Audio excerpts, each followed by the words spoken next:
এখন আজকে 9 তারিখ, রাত্র কালকে দিন হবে, তারপর তো আবার রাত্র, ঈদের রাত্রে পরের দিন শেষ, 10 তারিখ শেষ।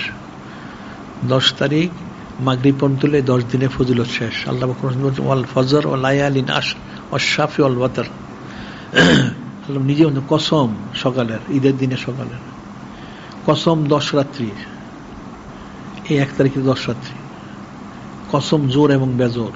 জোর হচ্ছে এমন নাহার কোরবানির দিন, বেজর ইয়মে আরাফা, আজকে রাত্রটা আল্লাহ কসম করেছেন, এই রাত্রের ফজিলত আল্লাহ বর্ণনা করেছেন। এখন মুসলমানদের জন্য অনেক কিছু দেওয়া হয়েছে, একমাত্র নূরে মুজাসসাম হাবিবুল্লাহ হুজুর পাক সাল্লাল্লাহু আলাইহি ওয়াসাল্লাম, ওনার সম্মানার্থে, আমাদের কোনো যোগ্যতা নাই, ওনার সম্মানার্থে উম্মত আমাদেরকে এই ফজিলতগুলি দান করা হয়েছে। এখন সেই ফজিলতগুলি আমরা যদি এর হকটা আদায় করতে না পারি, হয়তো পারবো না সবটা, তো কোশিশ যদি আমরা না করি, তাহলে তো আমরা মহব্বত মানুষ করবো কি করে?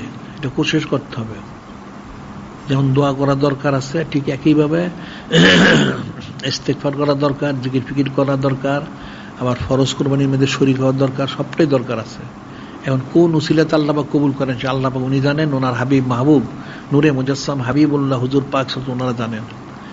আর এই জন্য আমরা তো এখানে অনন্তকাল সঈদ সৈয়দুল আশিক মাহফিল জারি করেছি, এই মাহফিলেও শরীক হইতে হবে। যারা আসতে পারে তো ভালো, না আসতে পারলে দূর থেকে যেন শোনে, আলিকমার মাধ্যমে বা সিরাতুল মুস্তাকিমের মাধ্যমে শোনে।